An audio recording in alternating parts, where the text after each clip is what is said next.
कौन है तू? कहां से आया है? बता। नहीं बताएगा? अभी ले। हाँ वो चाची। कहां से आया तू? बाहर आ। अपू, बाहर आ, बताता हूं। अपू, अपू क्या हुआ? क्या हो रहा है यहाँ? माँ अरे वो और आप क्या कर रहे थे इसके साथ? अरे कोई कुछ बोलो, क्या हुआ इसे? भले अपू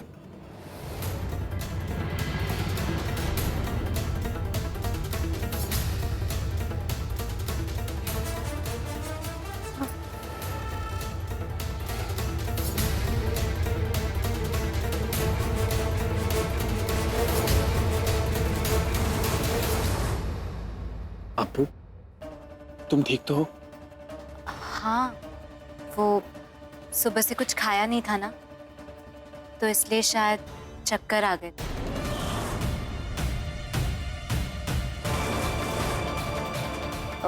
सॉरी काकी, आप मेरी वजह से परेशान हो गई होंगी।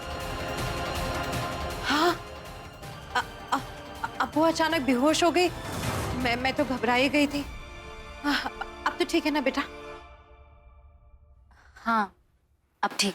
थैंक गॉड तू ठीक है, वरना मैं तुम्हारी माँ को क्या जवाब देती। वो तो अच्छा हुआ कि पंडित जी यहीं थे और जड़ी बूटी से ठीक कर दिया, वरना तो। काकी, हाँ, मैं अब ठीक हूँ। अपने माथे का पसीना पोंछ लीजिए। हाँ। वैसे काकी, आपका आज का प्लान तो फेल हो गया।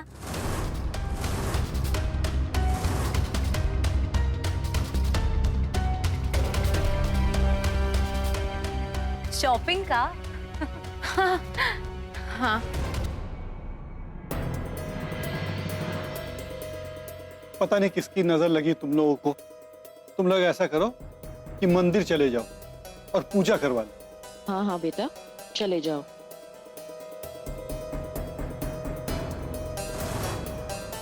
थैंक यू पंडित जी।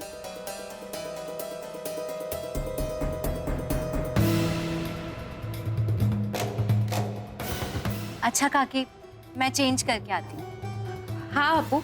चलो मैं तुम्हें छोड़ देता हूँ।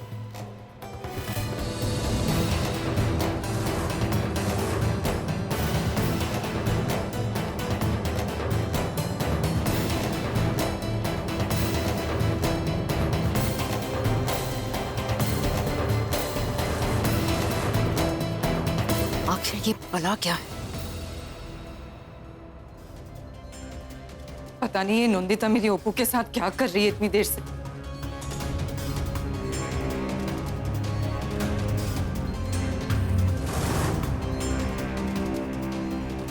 तू ठीक तो?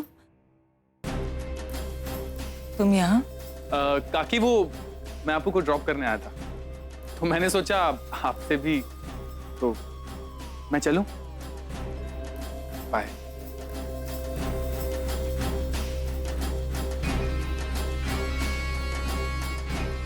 बाय काकी।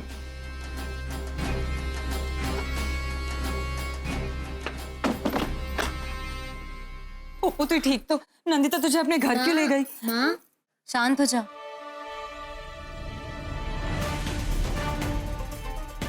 नंदिता मुझे उसके गलत इरादों से ही उसके घर लेके गई थी, पर वो नहीं जानती कि उसके ये मामूली इंसानों वाले पैतरे एक विष कन्या को मात नहीं दे सकते। पर ये शादी तो उसी ने तय की है ना, तो शादी क्या है? वो सिर्फ मलय को अपने काबू में रखना चाहती है माँ, और अब वो किसी भी तरह इस शादी को रोकना चाहती है।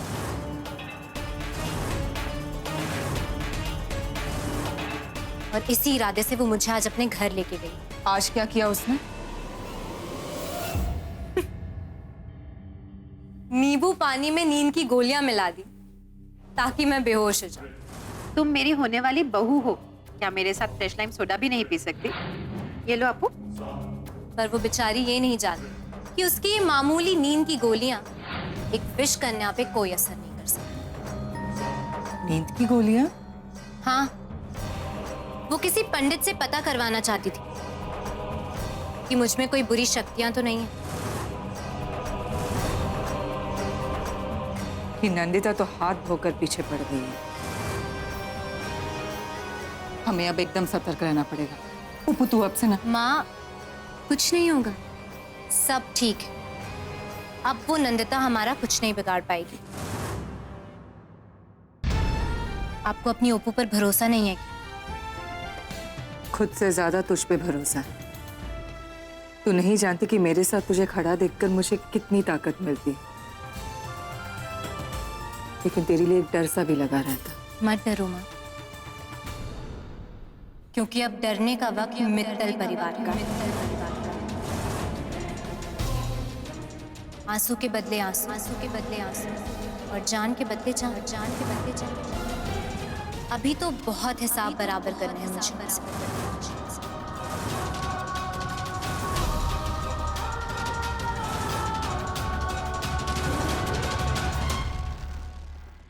बस बस यहीं रोक लो अभी अपना उड़न खटोला।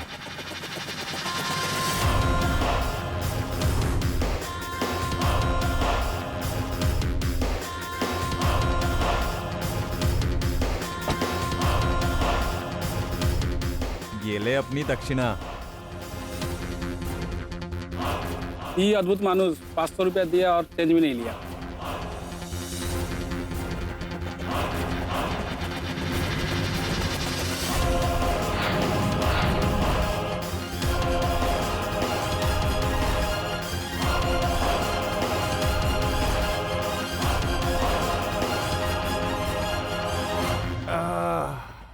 लो आ गए नंदिता दीदी के इंद्रप्रस्थ में।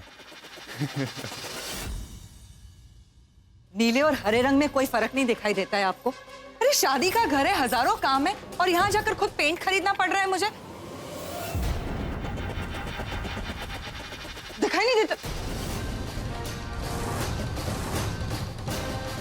ये तो वही जल्लाद है जिसने मेरे पूरे परिवार को बर्बाद कर दिया।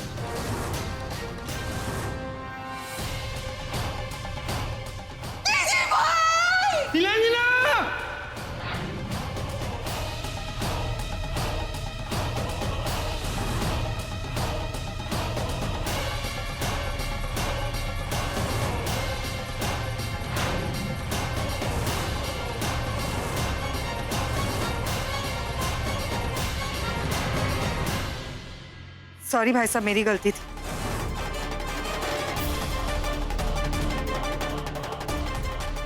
अब चलिए, मैं बस अभी आती।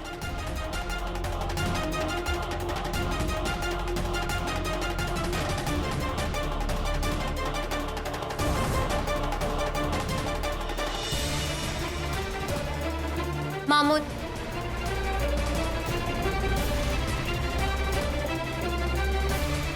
ये ऐसे चोरी छुपे मलिक के घर क्यों जा रही है?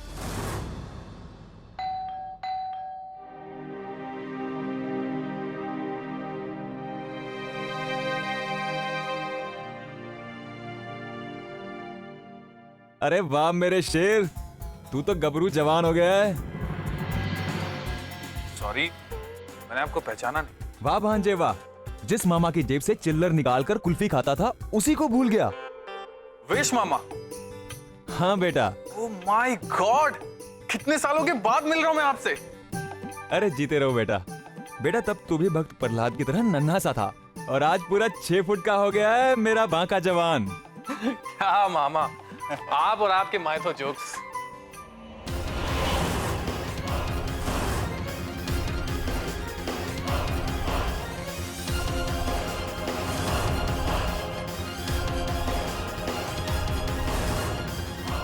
वाह रे मेरे रंग रसिया जीजा जी, अभी तक जिंदा हैं आप। और कैसे हैं जीजा जी, सब ठीक ठाक? मामा जी, यूं अचानक से कोलकाता कैसे आना हुआ? अरे बेटा तुम तो अपने मामा को जानते ही हो, पूरे मनमोजी टाइप के हैं। अब जब जहां मन किया चले जाते हैं। अरे विशाल, रसिक भाई, अरे कैसे हो आप? अरे इतने सालों के बाद। हाँ, हाय गॉड्स, एक और मुसीबत ड्रॉप्स हो गई। अरे क्या कुमकुम भाभी, मैं तो स्पेशली आप ही से मिलने आया था और आपने ही मेरा दिल तोड़ दिया, जैसे कर्ण का द्रौपदी ने तोड़ा था। बोलिए।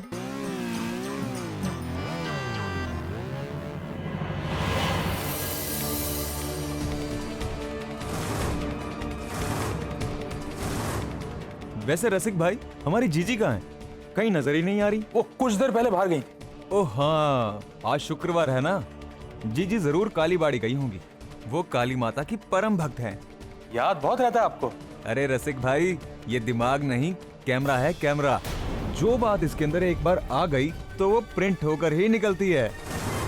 हे भगवान। और हमें तो ये भी याद है कि आपको ये आगरे का पेठा बहुत पसंद है। अरे वाह। सो आपके लिए लेता आया, खाइए। वाह, थैंक यू। वाह, वही स्वाद, मैं एक और खाऊंगा। इससे कहीं ज्यादा स्वाद है हमारी कुमकुम भाभी के हाथों में।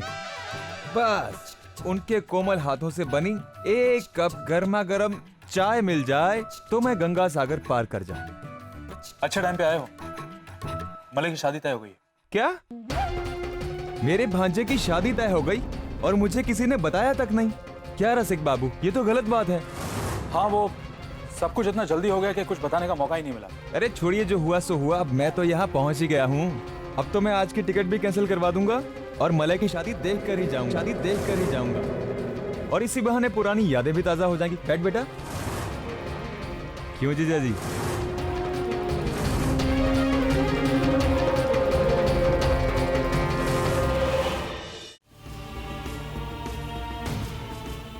दीदी भाई, मैं जो अब देख कर आ रही हूँ, उसके बाद मानो मेरा ईश्वर से भरोसा उठ रहा है।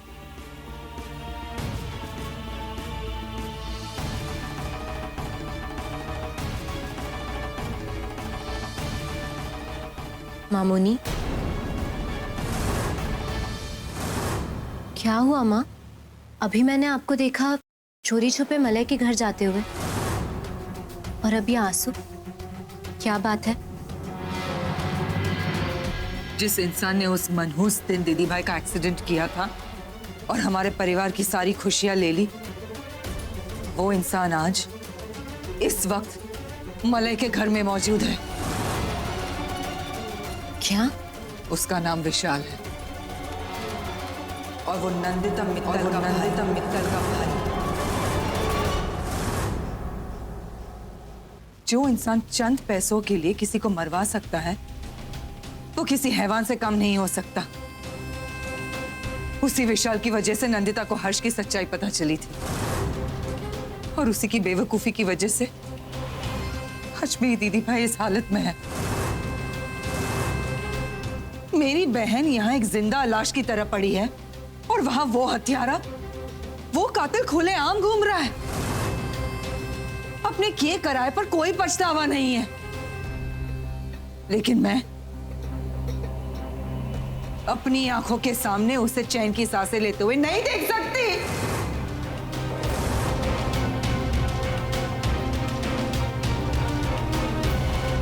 अब वक्त आ गया है इस युद्ध के शुभारंभ और हमारे बदले का पहला कदम तभी पूरा होगा जब उस विशाल की मौत होगी। मौत! मौत!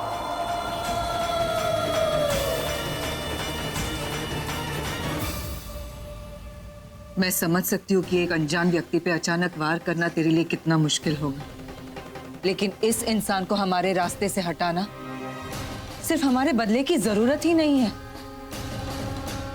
हमारी मजबूरी भी है। मजबूरी? कैसी मजबूरी माँ? पप्पू, मैंने तुझे बताया था ना कि नंदिता ने सिर्फ दीदी भाई की तस्वीर देखी थी और हम उसके लिए कोई मायने नहीं रखते, लेकिन वो विशाल हमारा सारा सच जानता है। उसने मुझे दीदी भाई और हर्ष के साथ देख लिया था और अगर उसने अब मुझे देख लिया या पहचान लिया तो शोना, हमारा ये सारा खेल यही खत्म हो जाएगा।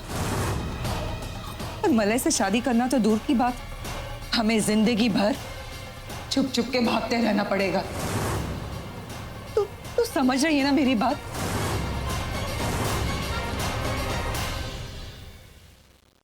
नहीं माँ, अब ऐसा कुछ नहीं होगा।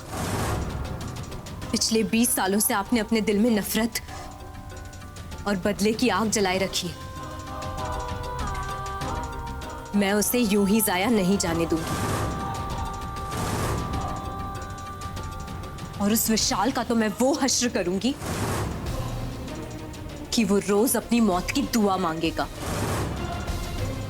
पर उसे मौत भी नसीब नहीं होगी। अब मित्तल परिवार और उनकी बर्बादी के बीच कोई नहीं आ सकता।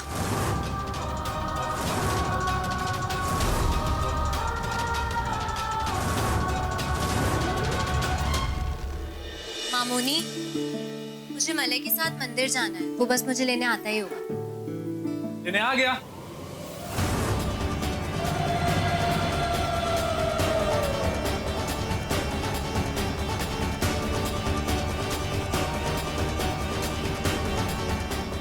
हेलो काकी।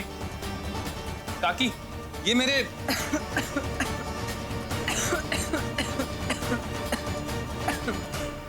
काकी, आप ठीक तो है ना? हाँ बेटा, वो जरा स्टोर रूम से निकली हो ना अभी अभी, तो धूल चढ़ गई है बस, और कुछ नहीं।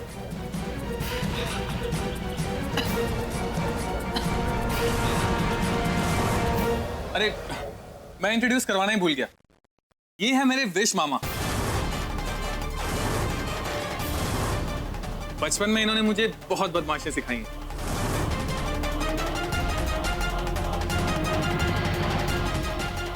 अरे बस बस बेटा, मेरे चरण छूने की क्या जरूरत है?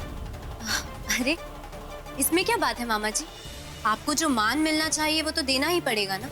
और वो कहते हैं ना, जिसकी जैसी पदवी वैसा मान।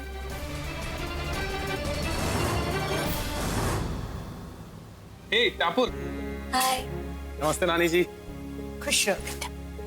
नानी जी, ये है मेरे विश मामा, आज ही आगरा से आए। जी नमस्ते। और आपको भी नमस्ते।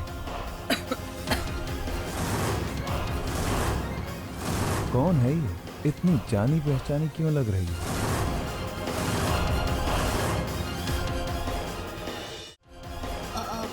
मलय, हमें मंदिर जाना है ना, नहीं तो मंदिर बंद हो जाएगा। अरे हाँ, चलो चलते हैं। मैं और नानी भी मार्केट जा रहे हैं शादी की शॉपिंग के लिए। तू भी हमारे साथ चलना कल्पना। ना माँ, मुझे बहुत काम है घर पे, आप लोग हो आओ। चले मलय? हाँ चलो।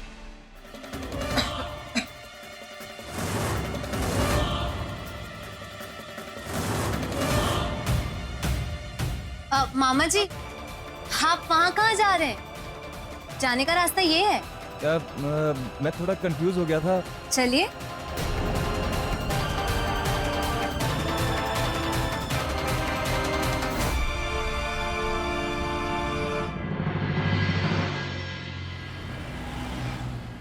तो मैं उनके साथ लंच प्लान कर ही रहा था, पर उन्हें तुमसे मिलने की इतनी जल्दी थी कि। हेलो। हाँ? मैं तो यहाँ हूं, पर तुम कहाँ हो? हाँ, मैं कब से बड़बड़ किए जा रहा हूँ, पर तुमने मेरा एक भी वर्ड नहीं सुना है। नहीं मलय, मैंने सब सुना। अच्छा, तो अब तुम झूठ भी बोलने लगी हो? नहीं तो। पता है, जब ब्यूटीफुल लड़कियां झूठ बोलती हैं तो पकड़ी जाती हैं, क्योंकि झूठ बोलते हुए वो और भी ब्यूटीफुल लगने लगती हैं। एनीवे, मैं ये कह रहा था कि मेरे सारे फ्रेंड्स तुमसे मिलना चाहते हैं। धमकी दी है, अगर नहीं मिलवाया तो शादी नहीं होने देंगे। तो मंदिर के बाद मिलने चलोगी मेरे फ्रेंड से? हाँ मलय, मैं भी तुम्हारे सारे फ्रेंड से मिलना चाहती हूँ। ऑसम।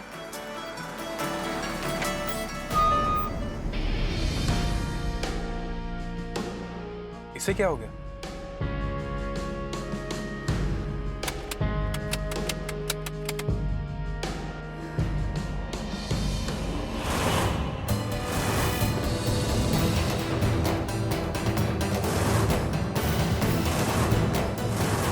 मैं अभी ना गलत गाड़ी ले आया।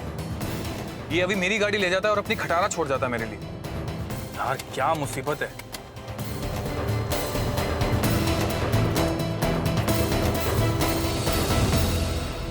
ग्रेट, बंद भी हुई तो ऐसी जगह पे। अपू, तुम गाड़ी में बैठो, शायद आसपास कोई मैकेनिक मिल जाए।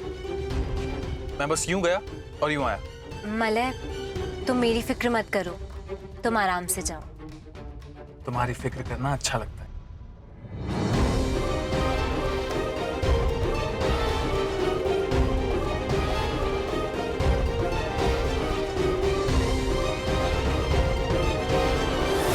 जिस इंसान ने उस मनहूस दिन दीदी भाई का एक्सीडेंट किया था और हमारे परिवार की सारी खुशियां ले ली, वो इंसान आज इस वक्त मलय के घर में मौजूद है। और हमारे बदले का पहला कदम तभी पूरा होगा जब उस विशाल की मौत हो।